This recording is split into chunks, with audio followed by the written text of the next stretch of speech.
All right, Lily, picked up your second medal of the weekend. Medaled in the 2 mile and now here in the 1500.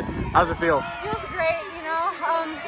Last time I ran my PR of this season was the first outdoor meet of the season at Bishop. And didn't really know what to expect coming in, but trusting my process of my training and all my coaches and parents have told me and my family and all that support. Just coming through with a big PR really helped. It kind of sucked I was 3 seconds off the score record, but next year we're just going to have to come out and work even harder for that.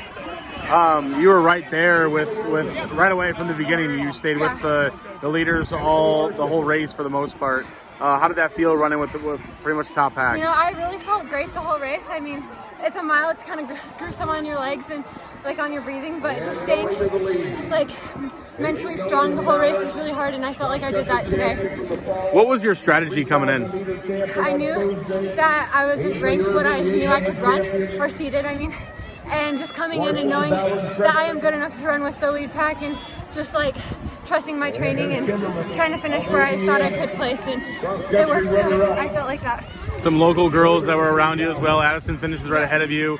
Kaylin right behind you, and I know sometimes Kaylin's been out in front of you, so how was it, be able to beat somebody that's usually or has been in front of you? Yeah, it's just trusting again the process and really trusting my body and what I know I can do.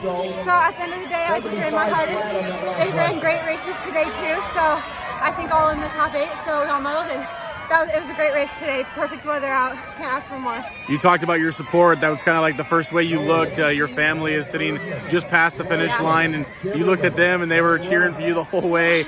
You might not have been able to hear it, but they were yelling and screaming for you the whole time. So what does that support mean to you? You know, they know my goals. They know what I'm aiming for. I did fall shy a few seconds of what my goal was, which was the school record, and I look up, I'm like 2-3 seconds, and they're like, darn, next year, but can't ask for more than placing at state, so they know that I worked hard for that, so they're just there to support me along the way. And that's your third career, right? Because you medaled once last year. Yep. So 3 career medals. What do you got to do next year, and how many medals do you want to bring home next year? As many as possible. I mean, it's my senior year.